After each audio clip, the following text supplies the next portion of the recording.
I hope to open your mind about the importance of mental health.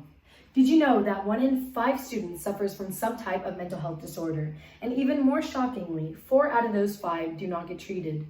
So what is mental health? Mental health is a person's condition regarding their emotional well-being. In the United States, students' mental health has continuously been getting worse and worse throughout the years. In addition, it is a neglected matter where schools lack the tools and resources to help their students. Failing to have the resources heavily impacts a teenager's life in and outside of school. This will eventually have short and long-term effects for the students.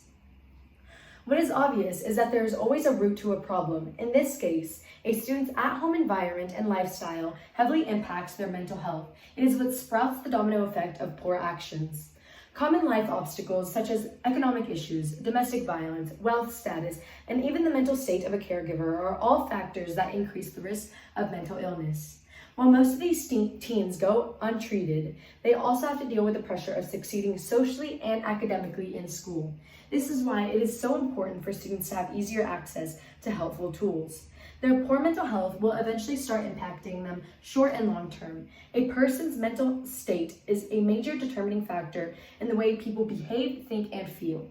It is obvious that this could influence a bad reputation, which could conflict with future jobs. You know what the worst thing is that schools have acknowledged that there needs to be more resources, but very few have stepped up to make the change. Why? Well, because there is no fundings. But in reality, schools consider a sport more important than a student's well-being. On average, there is 1 counselor for every 455 students from kindergarten to 12th grade. There needs to be different counselors for different purposes, not the same one for everything, and let alone the amount of kids they are in charge of. I speak from experience that I barely talked to my counselor until college admissions came around. Schools need to encourage collaboration and inform the families on the importance of mental health. It would help if the students didn't have to rely on the school to get help and could rely on their family. Now more than ever, we need to be more aware and conscious of the students' mental health. Ever since the global pandemic, professors have watched their students' mental health take a downturn. It is easy to ignore the problem, but maybe if a loved one was in that position, just maybe, people would care more. Thank you for having me, and thank you so much for your time.